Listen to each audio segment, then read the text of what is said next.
Na hatimaye sasa mtazamaji, tunaendelea na episode ya 87. Karibu sana. Hujambo popote pale ulipo. Karibu sana. Mimi naitwa Michael Lukindo, Mr. Informer. Hilo ndio jina langu. Unaweza kuniita pia Mr. Lukindo. Kazi yangu ni moja tu basi mtazamaji, kuhakikisha wewe unafurahi wakati wote. Basi hakikisha unanifuatilia. Hakikisha upo na mimi katika channel zangu zote za YouTube. Kila ninapotangaza kuna channel ya YouTube, wewe hakikisha unaifahamu. Hivi ninavyozungumza na wewe tayari tuna channel nyingine ya YouTube inaitwa Mr. Lukindo. Hakikisha una subscribe katika hiyo channel. Nenda kwenye YouTube andika tu Mr. Lukindo utaipata. Na burudani basi itakuwa hapo wakati wote. Hayo ndio mambo sasa. Lakini ikiwa una jambo lolote basi kuhusiana na jinsi gani ujiunge katika magrupu ya kulipia, basi unaweza kujiunga katika grupu langu la WhatsApp. Nina grupu langu la WhatsApp ambalo hili basi ukiandika umeniandikia mimi moja kwa moja, ni kwamba inakuwa rahisi mimi kuwasiliana na wewe. Hebu angalia hapo katika sehemu ya comment nimeweka linki hapo. Ukibofya tu linki hiyo basi unakuwa umejiunga katika grupu hilo la WhatsApp mtazamaji, na mambo mengine yote yanakuwa ni rahisi kabisa kabisa. Basi nina utaratibu wa kusema burudani iendelee, na hiki ndio kitu ambacho basi nafanya hata sasa. Tafadhali sogea karibu, burudani iendelee.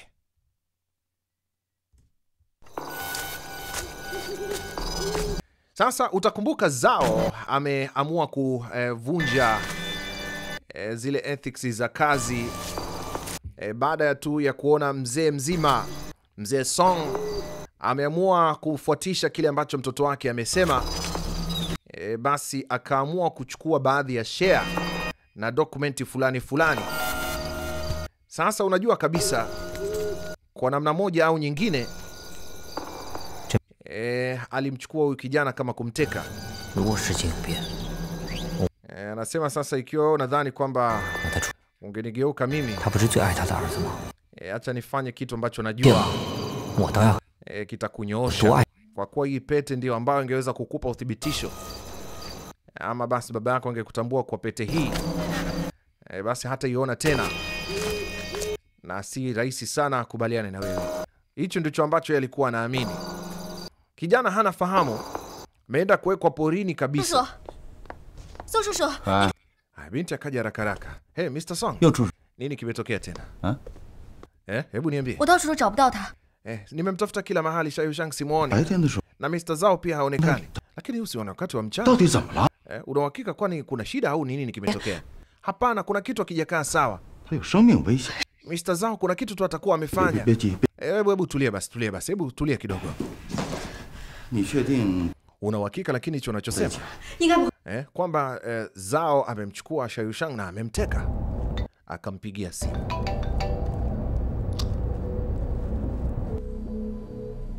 Baada ya kumpigia simu, akamuuliza uko wapi? Sha Yushang yuko na wewe? Kumbe unapokea taarifa haraka kiasi hicho. Ninakuonya wewe kijana, kama ukimthubutu kumgusa mtoto wangu. Yule ni mtoto wangu, kwa nini unataka kumgusa? Sasa nakuonya Yaani nakwambia utalipa. Mr. Song, nafikiri wewe ndo una akili nyembamba ya kufikiria. Mimi nataka pesa, wewe umechanganyikiwa ni? Mimi namtaka mtoto wangu. Akasema sasa kama utanipa milioni 10, nakwambia utaniona na mtoto wako utampata. Wewe umechanganyikiwa nini? Mimi napata wapi milioni 10 kwa wakati huu? Akasema mimi sijali. Sasa nipe akaunti yako haraka, nitakutumia hiyo pesa. Akasema nataka keshi, sitaki mambo ya account. Haya, wakati huo yeye yuko kwenye gari mbali huko. Amemwacha Sha Yushang yuko porini huko. Yaani unaweza kuona mambo ya jinsi yalivyokuwa. Sasa Mr. Song tutafanya. Mimi unaniuliza, mimi mwenyewe hata sielewi tufanyeje sasa. Mzee amechanganyikiwa. Au unaonaje tupige simu polisi? Wewe usipige simu polisi. Hatuwezi kujua Zhao Qingfeng amepanga nini. Mimi nitakueleza ukweli. Unajua wakati mwingine mtu anaweza akaona hivyo tumeanza kupigia simu polisi akaanza kumtesa kule. Au labda akamsukuma hata kwenye korongo tu akavunjika. Sasa unajua maneno yako mzee ananifanya mimi nakuwa na wasiwasi. Sha Yushang wangu jamani. Hii kitu sasa imefikia huko milioni 10 natoa wapi?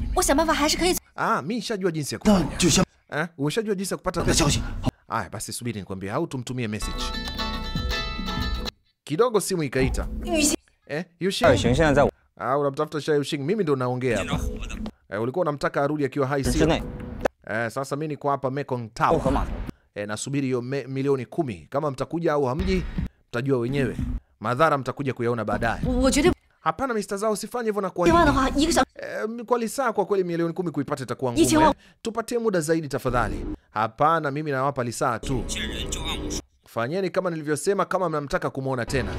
Akamwambia mwambie tu utampa. Haya basi sawa, tutakupa ndani ya lisaa moja tutakupa. Tutakupa hiyo pesa. Haya, nitakuja mimi mwenyewe hapo. Sasa wewe umemuuliza kwamba amemweka wapi? Hatujamuuliza. Lakini hapo tumekosea sasa. Yeye amesema anaenda airport sijui wapi sasa.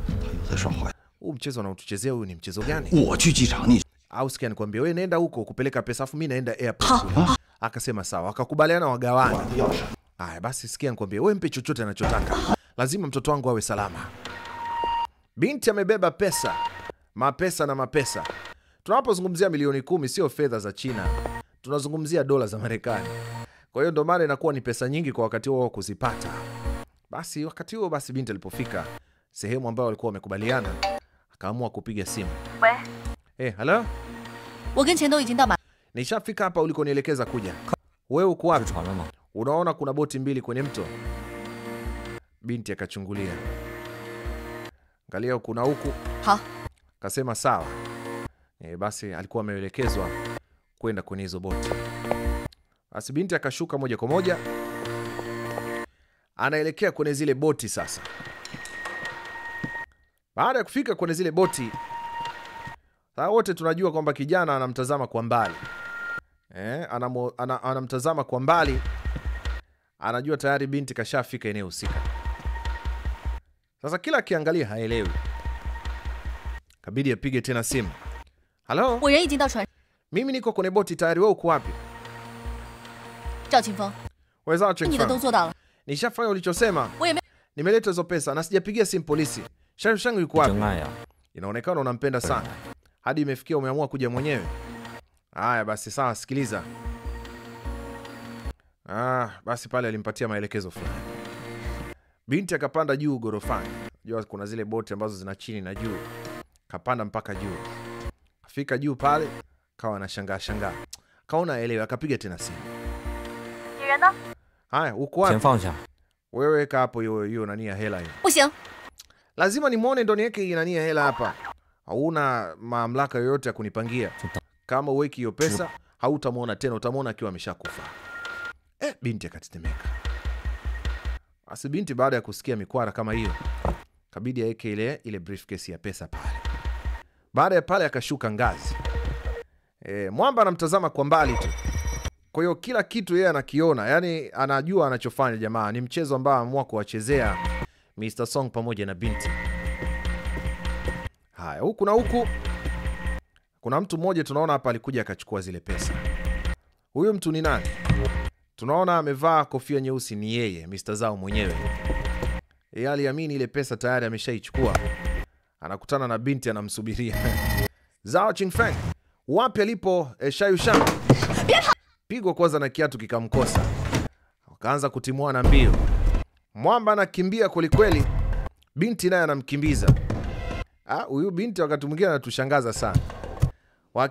Akiwa na Sha Yuxing kwa amani, hamtaki. Akisikia katekwa roho inaruka. Wakaanza kupambana. Sasa binti mwenyewe yuko vizuri. Piga teke moja kwanza akamkosa. Rusha jamaa mateke wapi? Binti ni balaa. Yaani kwenye swala tu la kupambana. Kibinti kinarusha mateke. Ningekuwa hapo ningemwambia binti utaharibu usichana wako. Sasa unaweka mikono nani miguu inapanuka hivi. Basi unakuta huko upande huu tena binti akaruka tena teke jingine. Kazuia briefcase. Jamaa anaweka ngao lakini wapi? Mwamba akaona anazidiwa. Fikiria mtu unamkimbia mwanamke. Binti akaruka mchomo kama anaingia kwenye maji. Piga mtama. Dada deki. Jamaa arusha ngumi ikapigwa teke. Pigwa bonge moja ya teke kama Van Damme vile. Huyu dada ni balaa. Jamani tusioe wa dada wanaopigana namna hii. Halo. Binti huyu ni hatari. Pale akakamatwa, pigwa pingu. Sasa ameshaambiwa tumepokea simu. Wewe umemteka mtu. Lazima tuende kituo cha polisi ukatoe maelezo. Ulikuwa ujue nishapigia simu hadi polisi. Inajulikana kila kitu kinachoendelea. Sema aliko. Ulikuwa nadhani nitakwambia tu. Sasa hizi ninavyoongea na wewe atakuwa ashakufa. Binti akaingiwa na akili. Anza search kila pahali. Sasa akakuta ana ile pete. Unawezaje kujieleza? Huu ni ushahidi, hii ni pete ya Sha Yushan. Jieleze sasa. Utawaambia polisi, si ndio? Nenda polisi. Binti anajiamini sana. Pamoja na kwamba mzee Song alisema asiende na polisi, lakini binti tayari alikuwa ashafanya maamuzi magumu sana. Kijana ameachwa porini.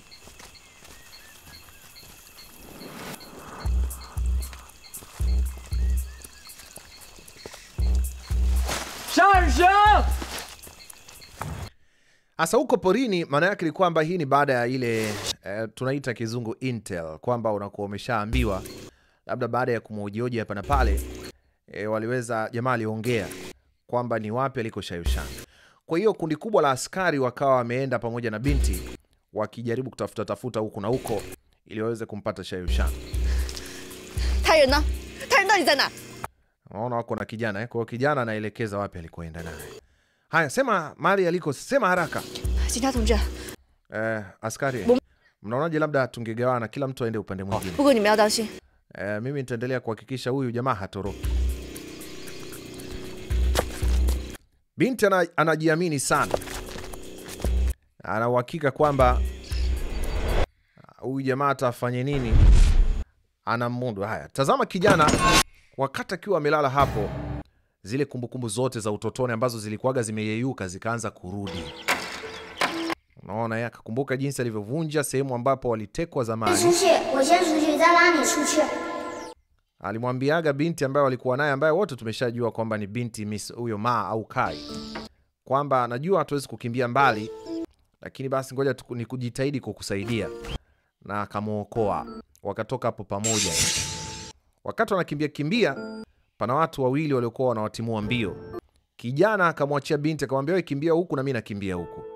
Yote haya yamejitokeza baada ya kukaa katika hilo eneo kwa muda kidogo. Kijana anajiona alivyoenda kuteleza kwenye korongo refu sana. Kichwa kilianza kumuuma sana. Lakini alikumbuka sura ya mama yake na alikumbuka pia sura ya baba yake.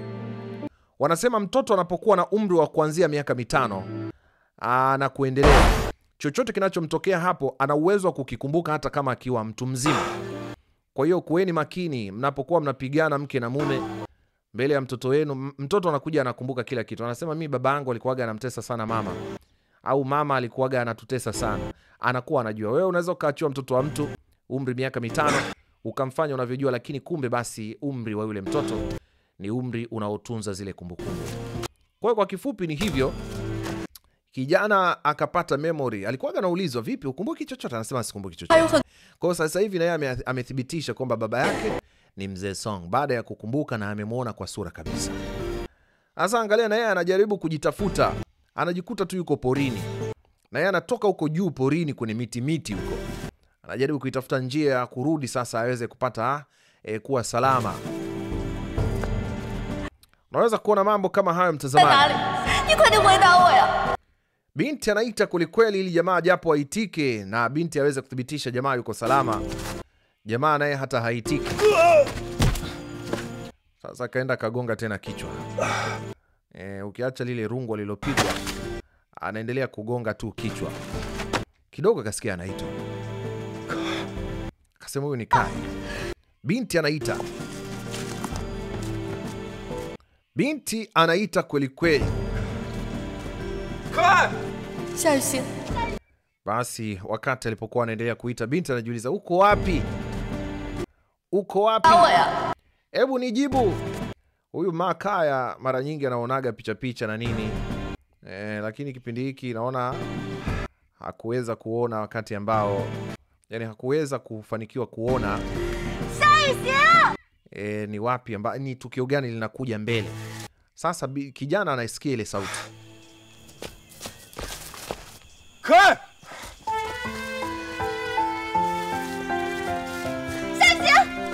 Hatimaye wote wawili wakawa wameonana. Tazama mapenzi yalivyokuwa na nguvu bwana. Ladies and gentlemen, kwa mara nyingine tena wapendanao wawili wameungana tena. Licha ya kwamba binti mara nyingine hamtaki, leo anaonesha wazi jinsi anavyomisi. Wanasema mapenzi ni kikohozi, utajizuiaje? Kuyaficha wewe, sema uko salama. Mbona unatoka damu? Uko salama? Niko salama. Ni jeraha la kawaida. Sasa tunafanyaje? Kwanza tuondoke huko porini. Akasema sawa. Mtoto amepagawa. Hayo ndo mapenzi mtazamaji, mapenzi hayo. Tazama mambo hayo. Haya, ndio hivyo basi, wakati tunaendelea kuitazama, picha inatupa kitu kizuri sana, kwamba wale askari wengine walioenda upande wao wakiwa wamevalia kwa namna ya uokozi, yani kwa staili ambayo wataonesha uwezo wao wa kuokoa. Tunaweza kuona huku na huku, basi wao bado wanaendelea kutafuta, lakini binti tayari alikuwa ameshafanikiwa kumpata kijana. Kuwa makini bwana, usije ukaumie. Unajua tena wewe ndo malkia wangu. Kijana naye anatoa kibesi eti. Hebu tukae kwanza hapa basi, tukae kwanza hapa. Yaani kijana anatoa kibesi unaambiwa. Basi yuko na suti yake pale naye akaketi. Sasa hizi ni mtoto wa tajiri na ashajua baba yake ni nani. Sasa mbona bado unatoka damu? Inauma sana. Akamwambia mimi niko poa bwana. Nishakwambia jeraha la kawaida tu. Sasa kijana kuna namna akimwangalia huyo binti naye anakuaga anashindwa kujizuia. Kwa nini sasa mbona unanionyesha kama unanijali na hivi? Unajua kwamba bwana, naomba unisamee. Binti leo kasema mwenyewe, mimi ndo nilikuwa nimekosea. Leo kamshika mkono kamkumbatia kabisa. Sijui kwa nini nilisema vile vitu. Unajua siku ile bangu ule usiku, kuna namna walivyozozana yeye pamoja na Mr. Song. Lakini hayo hayatuhusu sisi. Hatutakiwi kuchagua yale wazazi wanaotupangia. Na haijalishi Mr. Song amefanya makosa kiasi gani. Mimi sihitaji kukuwajibisha wewe, unakosa. Makosa yangu tu. Kijana kakaangalia namna hii. Anasema leo nina mkate na Blue Band nyumbani. Na nitashushia na maziwa. Sasa anamwambia, kwa hiyo unasema sorry sio? Basi kanampiga vile vikofi vya mpenzi. Jamani, ulimi hauna mfupa, sio vikosi ni vikofi. Yaani sio vikahawa. Vikofi. Basi ndio hapo akamshika akamwambia sasa unasema. Mwambie basi mimi nishakusamehe. Penzi ndio limerudi tena hivyo. Wewe tena baba yake bosi wewe. Kuna kumkataa tena hapo. Alivyokuaga dereva taxi vile alivyokuwa anamkataa ni sawa tu. Sasa hizi kishajua ni mtoto wa tajiri unamkataaje?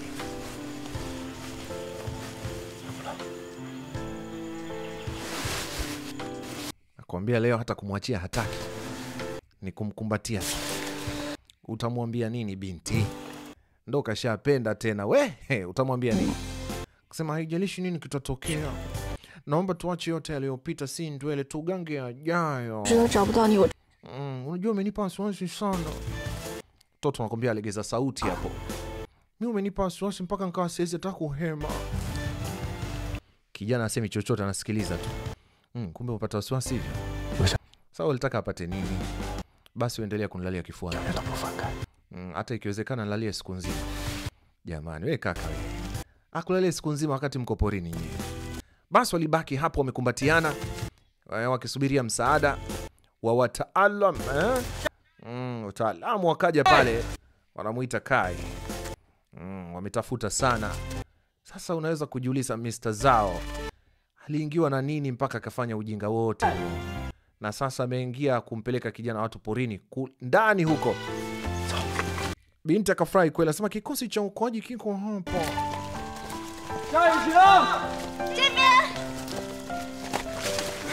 Basi ndio hivyo mtazamaji, unaweza kushuhudia hapo. 终于找到你们了，还有他良心发现。对，我良心发现了，要不然也不会这么快找到你，对吧？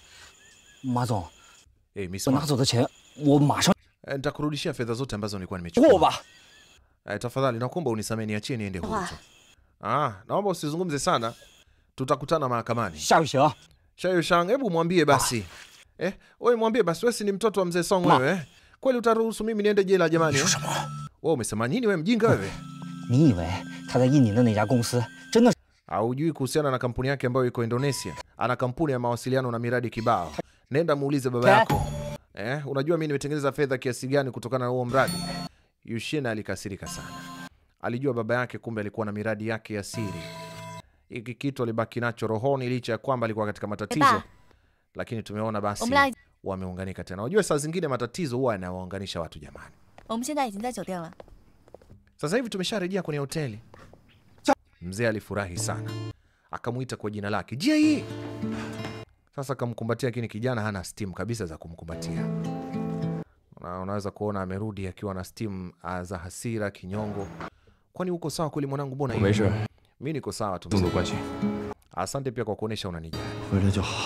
Nashukuru sana, nimefurahi sana umerudi. Hebu sasa tukamwone daktari basi tujue una shida gani.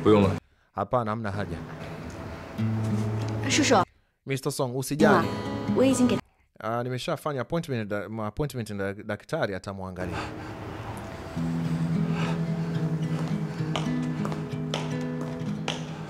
Basi ndio hivyo Mr. Song alipoambiwa hivyo aliamua kuitikia tu, muona bwana.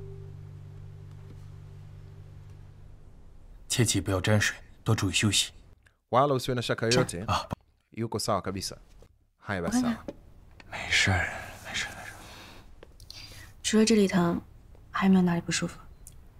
Kuna sehemu yoyote katika mwili wako labda unasikia maumivu?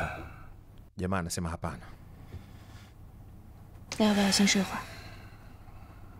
Unaonaje ukipumzika? Anasema hapana.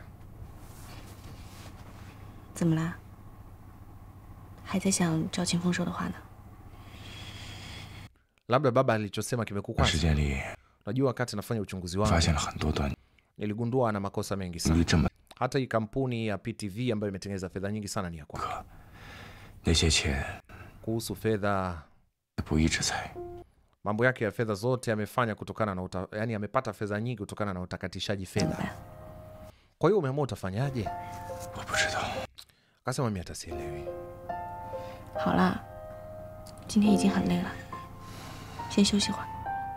Haya basi nakuomba tafadhali pumzika. Unajua umepitia wakati mgumu sana katika hiki kipindi kifupi.